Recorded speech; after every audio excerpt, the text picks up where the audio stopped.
Turning back to the last line in this slide, before the defendant left the room with Linda Buffalo, and before he left the room with Linda Buffalo and Charlie Scott were, when he told Charlie Scott, well, we're going to go through with this, aren't we?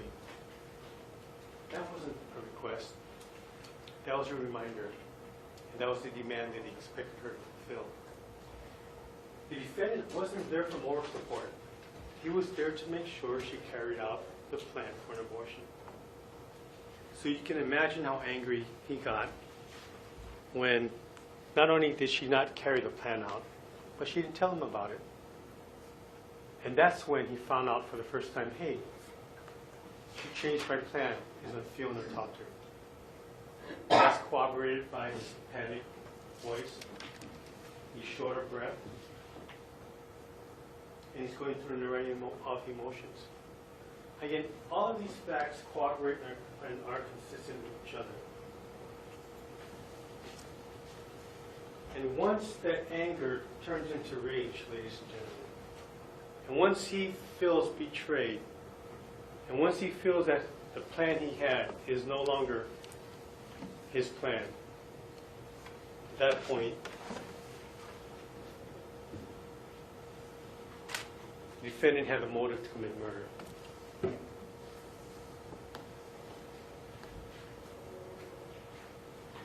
So when he killed Charlie Scott, it wasn't enough for him to stab her in the chest, as is evidenced by the deep cuts in her bra. That wasn't enough.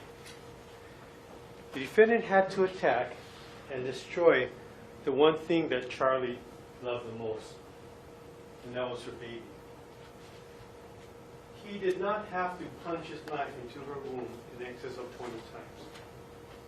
Once or twice would have sufficed. But this is symbolic of his rage. This is symbolic of his anger. And it shows that he meant to destroy what he hated, or he meant to destroy what Charlie loved the most and what he hated.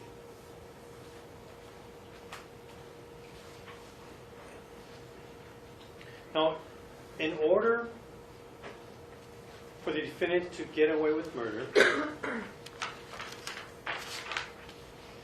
he's going to tell more lies. And the lie he said to police, he said he loves Charlie and he wanted to see her happy. That's what he told police in the first interview. We know that's not true because all of Charlie's family members, their mutual friends, many of them came to court and testified, and they told you at no time did they ever witness any physical affection from the defendant toward Charlie. He didn't demonstrate any of that. When he was asked, well, what would he do? He's on the couch playing video games while Charlie's cooking, cleaning, washing, and doing all the chores around the house, which includes even throwing away the rubbish. At no time does he ever show her any physical affection. Interestingly, though, we know he's capable of this, because when Cassandra came to court, took the stand, she told you he was affectionate with her all the time. Had his arms around her, held his hand, held her hand. They would kiss, they'd be intimate, whether it's in private or in public. He had no problem being affectionate towards Cassandra, but he was never affectionate towards Charlie. In fact, he didn't even want to take a picture with Charlie, if you recall. Wow. He refused to take a picture. He took a picture with Cassandra, though. He had no problem with that. Again, that tells you where he put Charlie on his totem pole of priorities. She's at the very bottom. No one ever heard the defendant use the words, "I love you" to Charlie. Not Charlie's mom, not Charlie's sisters, after they even lived with them. None of their mutual friends. Kurt never heard that. Drew never heard that. All of the witnesses who testified has never heard the defendant once say he loved Charlie. But he tells the police that after Charlie goes missing. Ask yourself, why would he say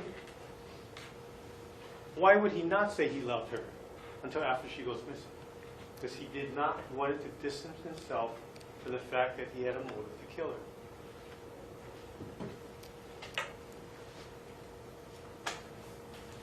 We know that the defendant is capable of saying he loves someone because Cassandra told us. He would tell her that often. Not only did he tell Cassandra he loved her, he called her a goddess. He called her the only woman for him. He worshipped her. He said he couldn't live without her. And that he loved her. The fact is, Drew Kaiser came to court, took the stand, and he told us how the defendant felt about Charlie. He said the defendant would say he hates her. And he called Charlie an effing bitch. Not a goddess, not love, not a woman he worshipped. He referred to her as an effing bitch. In fact, when Cassandra asked him about it, he told Cassandra, I don't have any feelings for Charlie. I didn't when I got her pregnant. I just knew it would be an easy lay. And that tells you where Charlie's standing was with the defendant. She was just an easy lay. And he did not want that easy lay to be connected to him permanently by having his baby.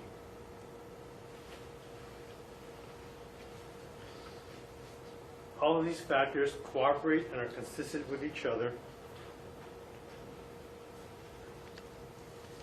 And it clearly shows that the defendant despised Charlie. He blamed her and he hated her for not getting that abortion. Now, in order to get away with murder, the defendant tells more lies. And this time he tells the police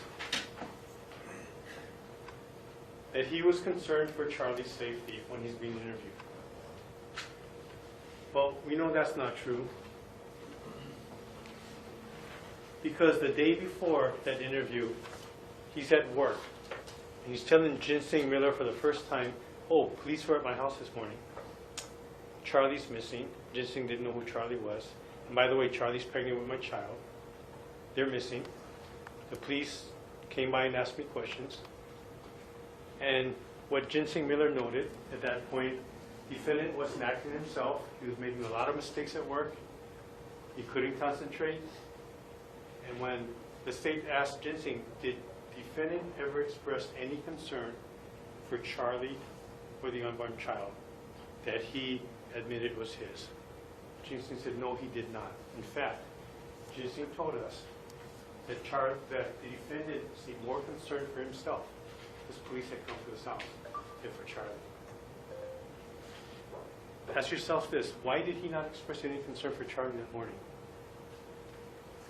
Why is he so worried about himself if he had nothing to do with Charlie's murder? The very next day, he's interviewed by Detective Wendell Liu. And Detective Liu tells us that the defendant is cold, unemotional, and standoffish during the police interview. And he takes special note of that because Detective Liu, as a patrol officer and as a detective, handled or has handled missing persons reports. And he expects, or not expects, but he has observed people who are involved with the investigation, who want to help, and who have nothing to do with the disappearance, are genuinely concerned. They're not cold, they're not unemotional, and they're not standoffish. Especially not the former boyfriend or the father of the child that the missing person's carrying. And this was just a day after the defendant spoke to Ginseng Miller. In fact, the following day on Wednesday, when a group of Charlie's and defendant's mutual friends have gathered in Nahiku, or the same day in Wednesday, they gather in Nahiku, where Charlie's dog was discovered. And they're out there, they're all concerned, they're hoping to find Charlie. They're expecting to find Charlie. And then the defendant did not appear concerned at all. And folks, not only did he not appear concerned, He was joking around and wisecracking. He was acting inappropriately. And this was that Wednesday when they were at Nahiko. So when he tells the police, when he told the police that he was concerned for his safety, his actions and his conduct speaks otherwise. In fact, they corroborate and they're consistent with the fact that he was not concerned for Charlie's safety, and there's a reason for that. Earlier, the state posed the question, why was he not acting concerned? Well, the reason he wasn't acting concerned, because he was the only one at that time that knew Charlie was never coming back.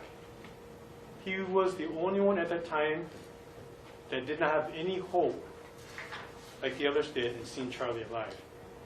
He was the only one that knew where she was, where her body was, lying at the Wailuku area, wrapped in a blanket.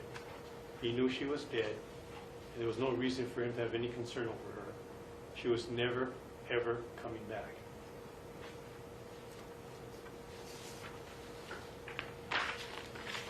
The lies continue, ladies and gentlemen. In order to get away with murder, the defendant lied and told the media, "I just want Charlie to be found. I've been doing everything I can to try to help her." That's what he told Mileka Lincoln in their phone interview. She wrote it down word for word. The defendant was doing everything he could to try to help. Well, we know that's not true. Adam Gaines came to court, took the stand, and he told you early on, when he thought maybe they should go down and search in that Wailuku area, the defendant told Adam, "Oh, no need. That's been searched already. I checked down there. There's nothing down there."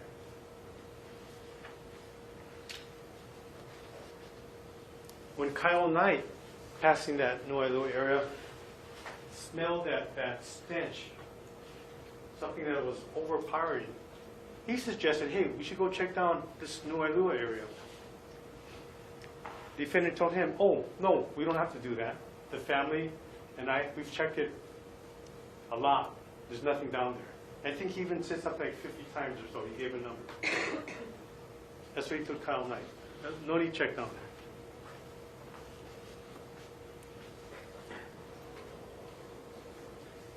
And the day before, on Tuesday, he told Brooke he had checked in the Wailuku area. If you recall, Brooke was coming back, and as she's driving back on the road on the Hana Highway, it's getting dark, and she sees the defendant pulling up in his Toyota 4Runner with the headlights on, coming out of that side road that goes down towards Wailuku Bay.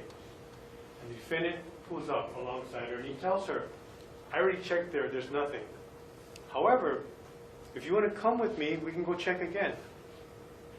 Why would he invite Brooks, or Brooke Scott? Why would he invite her to go down with him?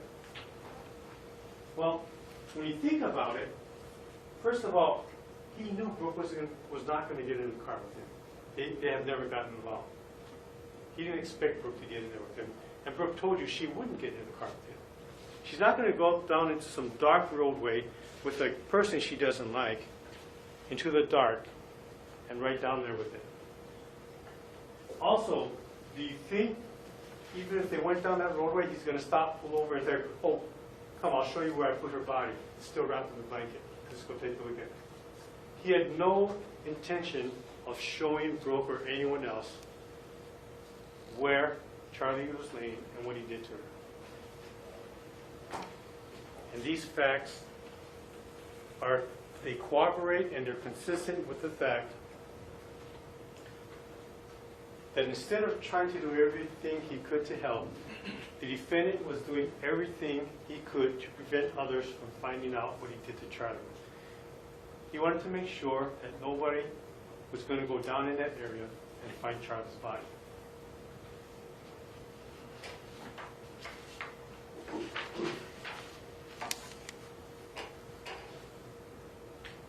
Now, as the state mentioned before, telling lie after lie after lie after lie, it's so hard to keep them straight, and it's so hard to maintain the stories, especially if they're not consistent.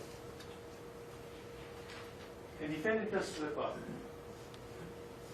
There are times when the defendant, even before anyone knows Charlie's dead, And everyone is using the present tense because they're hoping to find her. He slips up and he uses the past tense.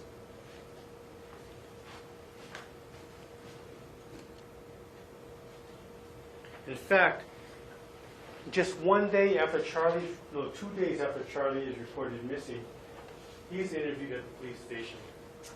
Detective Wailuku interviews him. And he asks the defendant about Charlie's pregnancy, what he thought about it. The defendant's response is, I would have been all for it. And not a second later, the defendant catches himself. And he tells the detective, oh, I am all for it. He slips up. Again, it's so hard to maintain lie after lie after lie. And it doesn't stop there. If you will recall, Mileka Lincoln, during that same week, when everyone is still hoping to find Charlie Scott, that she's still alive, and you're going to see her. You're going to see her baby, or see her baby get born. Mileka Lincoln asks the defendant on the telephone. In fact, the very first question she asked the defendant is, tell me how you know Charlie. And the state asked Mileka, are you sure you use the present tense? And Mileka said she listened to the tape.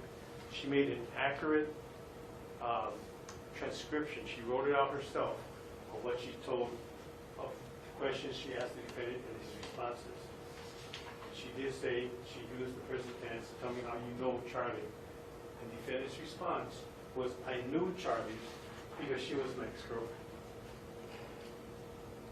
Charlie wasn't his ex-girlfriend. She is his ex-girlfriend if she's still alive. By saying I knew Charlie, that's the past tense.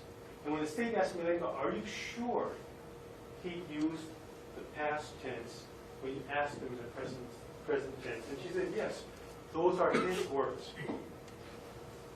Those are the words that she transcribed from the recording. And these slip-ups are consistent, and they corroborate the fact,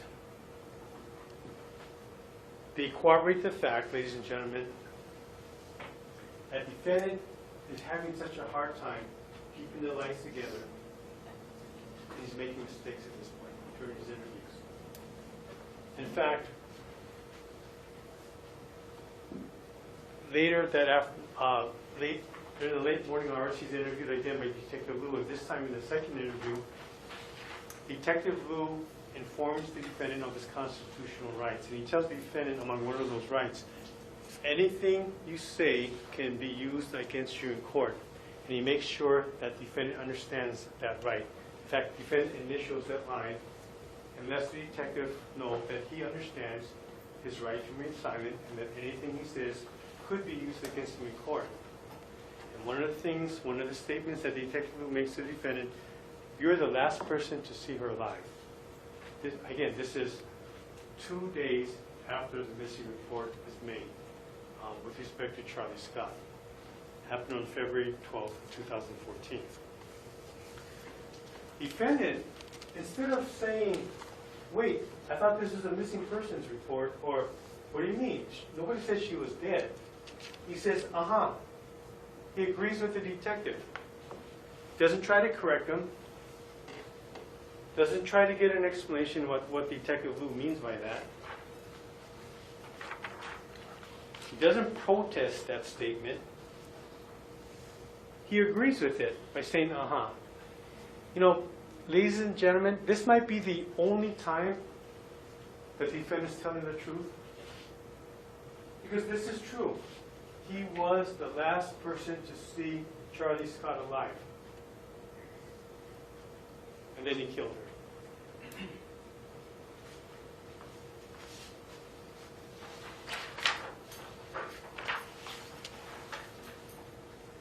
Now, the fact that the defendant had to cover up the truth with so many lies, let's look at his hands. You all saw this photograph. And I think the one on this monitor is a lot clearer than that one, but let's just focus on the large monitor. Those are the injuries that the defendant had on his hands. And what's interesting is he gives 3 different versions to 3 different individuals as to what happened to his hands. His first version, he's at work. This is Tuesday. He tells Ginseng Midura, after Ginseng notices the injuries and the defendant's talking about it, he tells Ginseng he injured his hands working on a friend's Honda. They were trying to fix the window of that Honda. And the cable from that window wrapped around his hand and caused that injury.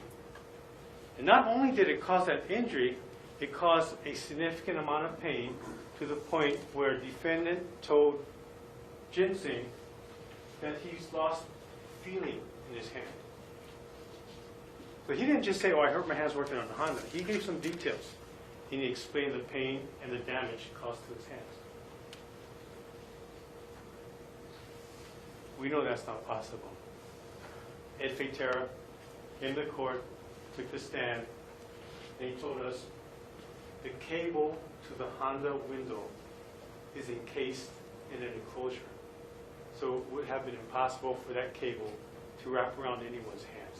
It's enclosed in the casing. That's the defendant's first claim. The other thing Ginseng told us was he did work with the defendant the Saturday before. And on that Saturday before, the defendant had no injuries on his hands, nor did he complain of any injuries, let alone complain of losing any feeling in his hands. The second version, one day later, after telling Ginseng Miller that story, he tells Detective Wendell Liu. And again, this is after Detective Wendell Liu informs him of his Miranda or his rights under the Constitution and makes it clear that whatever the defendant says could be used against him in court. The defendant tells Detective Liu he injured his hand from work as a baker. Not only that, but he injured his finger, his pinky, from working on his truck window. There's no mention of any Honda friend's vehicle whatsoever. He hurt his hand from work as a baker. And he qualified that by telling Detective Liu that happens a lot, especially to this arm. And because it was audio tape and not videotape, we're not sure which arm he's talking about. But it happens at work, at a baker, and it happens a lot. That's the second story. And think about it. Why didn't he tell Ginseng, oh, I got those injuries from work as a baker? The answer is simple. Ginseng's a baker, and he would have caught the defendant on his lie right away. So he gives Ginseng a lie that Ginseng can't check up on. But there's no question, if Ed Feitera was there, he would have told Ginseng, that's a lie. You can't wrap your hands on a Honda window cable. That's the second story. The third story, he tells Cassandra he smashed one hand on the hood, meaning his right hand, and then sliced the other hand on the battery terminal. That's what he tells his girlfriend.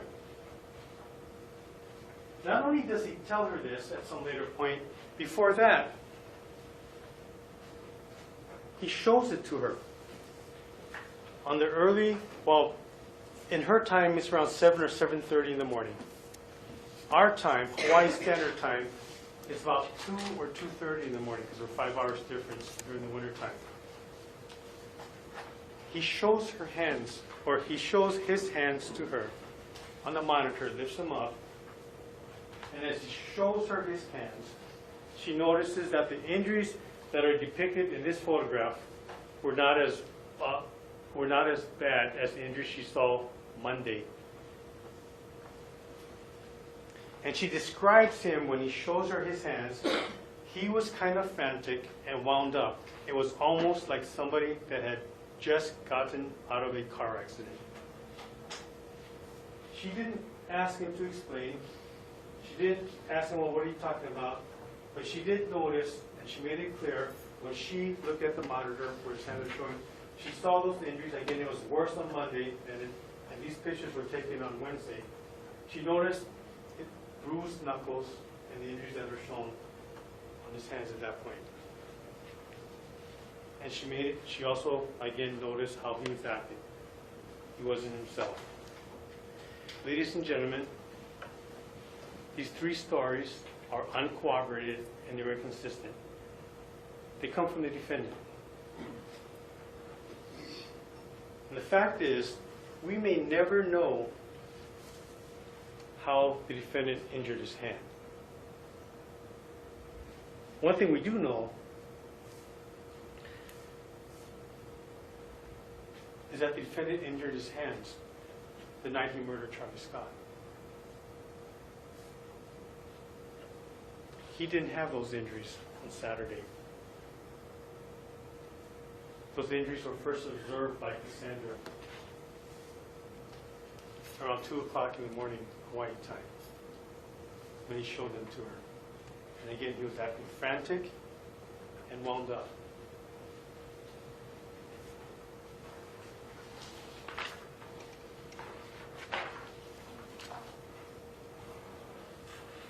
Now, because there are so many items of evidence, and there's so many witnesses who testified, the state prepared a timeline. And what the state did was take some of those items of evidence and some of the events and try to organize them for your review. So turning to, and we might get through maybe half of this because it's almost on the lunch hour. So turning to February 9th, which is a Sunday, the day that the defendant murders Charlie Scott, the same day that the defendant burns Charlie's 4Runner. How can we conclude that the defendant burned, or yes, how can we conclude that Charlie's 4Runner was burned on Sunday night? Well, if you will recall, 2 independent witnesses, Joseph Rego Brugge and Haley Carradine, came to court. They came in from the mainland because they used to reside in the Haiku area near Peahi. And they said, first Haley told us that she was awakened early Monday morning, a little past midnight, Sunday, to thick black smoke. In fact, she panicked. She went outside. She thought the property was on fire. That's how thick the smoke was. After realizing that the property wasn't on fire, she closed all the windows. And when she described that smoke, she said, no, it was not like a brush fire. It wasn't like burning wood. It was something else. She closed the windows, went back to sleep after being satisfied that the house or the property was not on fire. And by the way, there was no other houses. There was mostly empty fields between their property, and if you take a straight sight distance to Peahi, it's pretty much clear. Joseph Rego Brugge testified that he came home from work. Well, after work, he went to a friend's house to play some games. I think it was some video games because he told us he's a video nerd. After that, he came home in the early morning hours. He too noticed the smoke. Not only did he notice the smoke, he was able to describe it more so than Haley Carradine, because he had smelled that smoke before, or that type of smoke. And where he smelled it was in the mainland. He said his garage and his car burned down. And the smoke that he observed and smelled that night was similar to that. It was like burnt plastic. It was toxic. It was strong. Just like when his car and garage burned down. And he describes that. That corroborates the fact that Charlie's 4Runner was burned that night.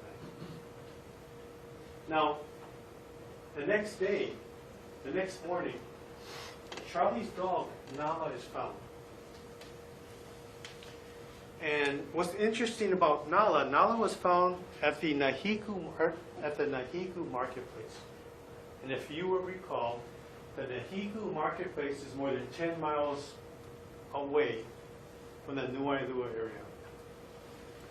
And the person that found Nala was Lanny Young, one of the Nahiku residents.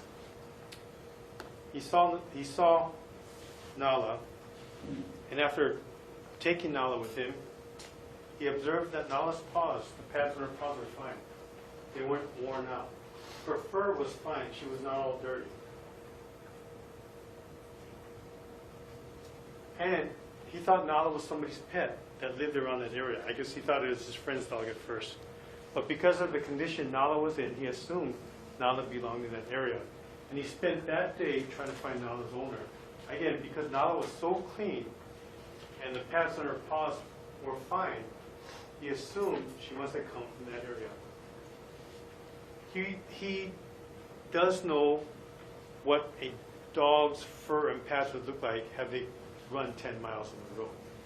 Nala didn't look like that. Again, if you're going to believe the defendant had nothing to do with Charlie's murder and that his car got stuck out in K9 and that Charlie and her dog went and helped him and that Charlie never ever got out of her car and Nala never ever got out of Charlie's car,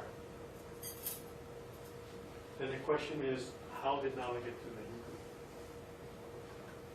How does he travel 10 miles without any signs of travel wear? The answer rests in the testimony of Jennifer Taylor. Now, Jennifer was on the stand for a while. She was the one that was had a memorial. I think she was, I guess for lack of better terms, she was kind of entertaining. Wouldn't you agree? She took the stand. She testified that she saw the defendant driving out towards Hana sometime after 10. And she looked, and she recognized the defendant, and she knew him because she worked with him at Mana Foods. In fact, she saw another person from Mana Foods there, and that not at the same time, but earlier that day, and that was Ashley Silva, defendant's friend and Jennifer's friend. You know, she sees the defendant coming or driving down the road in a Toyota 4Runner, a silver Toyota 4Runner. That's a newer model than the one that she had seen him in on a prior occasion.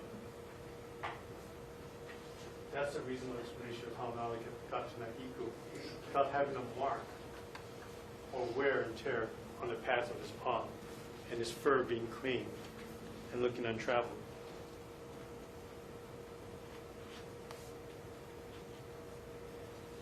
On February 12th, Wednesday, Charlie's burned car is found, the car that burned on Sunday. Now, what's interesting about Charlie's burned vehicle, you heard the testimony of two individuals, Chris Bonelli and Robert Lee. They do have a criminal past. But one thing about both of them is they are experienced, for the lack of a better term, they are experienced car parts collectors in the area of PI. They go there to look for spare parts. And they both observed Charlie's 4Runner. And one thing Chris told us is, you don't burn. People don't burn cars that are running, that are functioning. You don't burn it unless you want to get rid of something. And Robert Lee made the same note that that car was so burned, inside and out, that he really couldn't get anything from there. Chris Bonelli, I guess, tried to get some parts from there, but that didn't work. At some point, people did take the doors and those were returned. But her car was so burned. When you think about it, whatever evidence that was in that car in the interior